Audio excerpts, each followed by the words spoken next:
Welcome to the Berkshires Gone By, history and folklore about the westernmost and most beautiful county in Massachusetts. I'm your host, Brooke. It hasn't always been as easy as looking at your phone to get an idea as to what the weather would be like. In 1888, this in fact was very far from being a reality. It's well known to anyone who's spent much time in New England that the weather here can be one way one moment and completely different 10 minutes later. And back in the olden days, predicting the weather was hardly a science. Almanacs tried their best by basing their predictions on the records of years gone by, but of course it was just as commonly wrong as it was right. Sometimes it was possible to predict the weather based on that of the day before, or to predict the outcome of the evening by the way the day had started. Red sky at night, sailors delight. Red sky at morning, sailors take warning. Rhymes like this helped people remember how to try to predict the weather. The color of the sunset, sunrise, humidity, if there was or was not a ring around the moon, by the direction of the winds, the activities of cows and birds. These were all used as ways to try to predict what the weather would do. But why did this matter? Why were people so hell-bent on trying to figure out what Mother Nature had in store? Well, for the same reasons we do today, of course. Not a whole lot has changed there. It's still terribly important that farmers know when the next rains will come, and it's important that everyone have a heads up when harsh weather might be on the way. But long ago, when it came to weather in the Berkshires, they were lucky because in 1817, a nearly, would supernatural be the right word? Berkshireite was born. Levi Beebe was born in Richmond, Massachusetts, to parents Warren Beebe and Temperance Hubbard. They already had two sons, Hubbard and William. Hubbard, named after his mother's maiden name. Warren Beebe passed away when he was just 4 years old, the same year that his little brother James was born. When Levi was old enough, he went to work for a paper mill, Platner and Smith, in Lee. But as he got older, his health declined. He perhaps wasn't meant to work in a dusty mill. So he took his savings and bought land up in Beartown to become a farmer. Levi has been described as a hermit, but that's far from the case. In fact, he married twice. First, to Mary, who died when she was only 39 years old, and then to the much younger Lydia, whom with he had 6 children: James, Fanny, Grace, Loretta, Minnie, and Ida. His mother, Temperance, passed away in 1883, living to the astonishing age of 106 years old. Levi and his family made their way best they could. But much of their growing success depended on the rain, the winters, and the spring.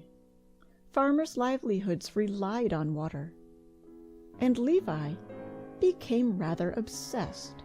Fascinated by the ever-changing weather, he took up the study of it and developed an almost otherworldly ability to predict what was to be.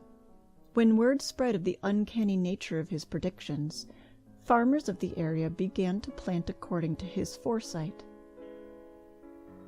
And because science can seem like magic to those who don't understand, he became thought of as a bit of a witch by those with closed minds, and a bit of a prophet by those who believed. Those thrilled by early science were excited to talk to him and discover his methods. And his methods were surprisingly simple. He took incredibly detailed notes about every aspect of the weather, and once said that Greylock was his barometer. Greylock, the tallest mountain in Massachusetts, was visible 38 miles north of his farm, and by taking into consideration the clarity of the view and the detail of the clouds in relation to the colors of the sky and, of course, direction of the winds, he became terribly in tune with the likely outcome of the day and days to come.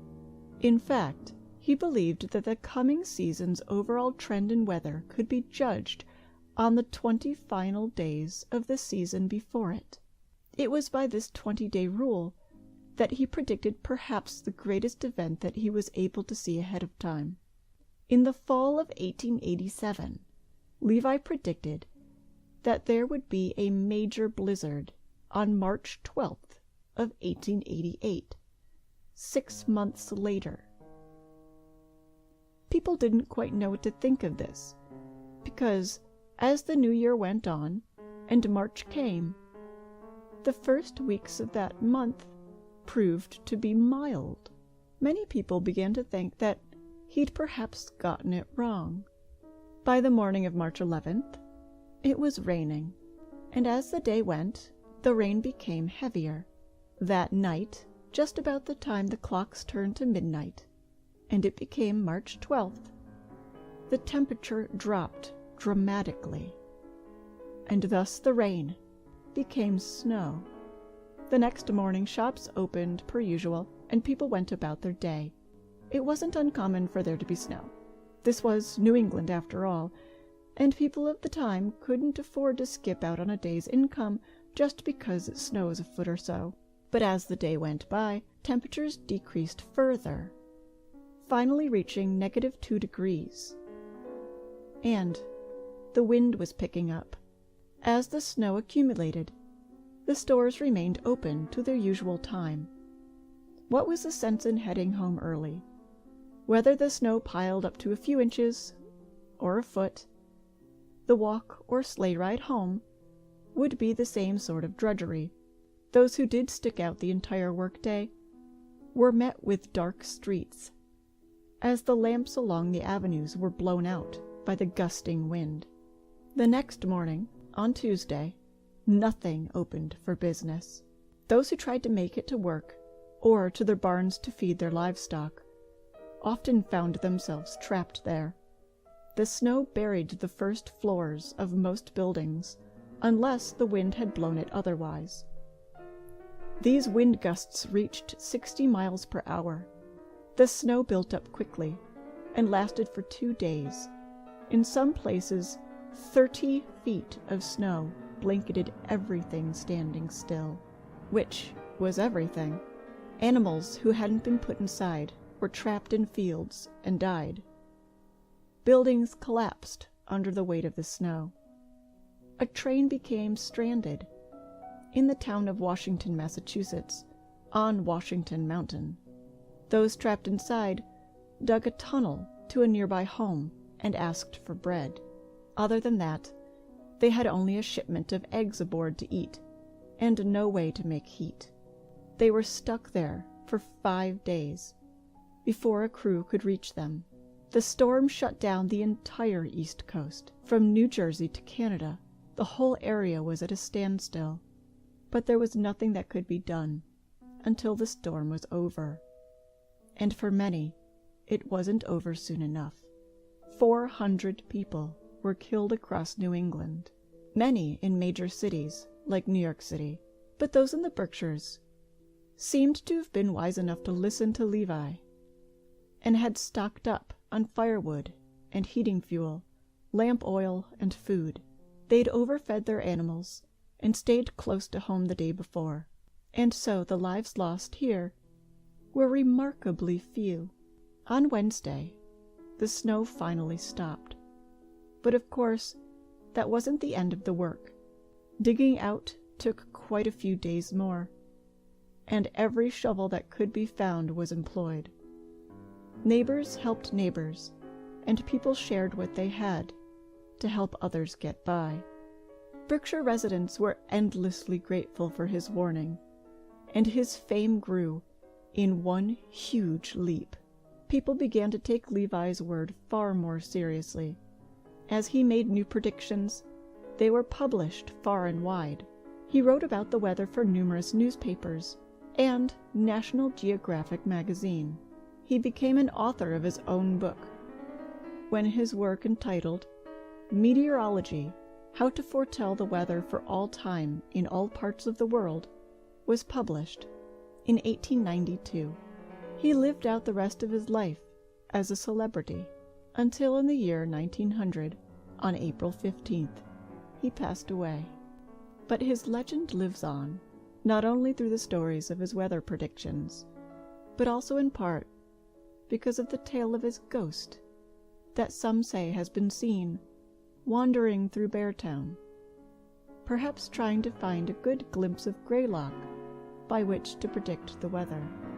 A difficult task nowadays, as much of the forests of the area have grown back, obscuring the views. So perhaps think of Levi now and then, of all the good he did for the people of this area during his long life. Perhaps think of Levi Beebe when the weather turns, as it often does, in the Berkshires.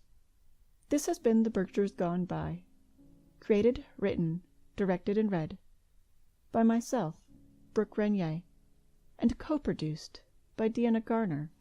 You can find and follow us on Instagram, Twitter, and Facebook, where you'll find pictures related to Berkshire history. You can also find more episodes on Facebook and Twitter. Also, at our website, www.theberkshiresgoneby.com, where you can see not only images related to each topic, but find every episode we've made so far. And we hope you'll join us for our next episode. Thanks for listening.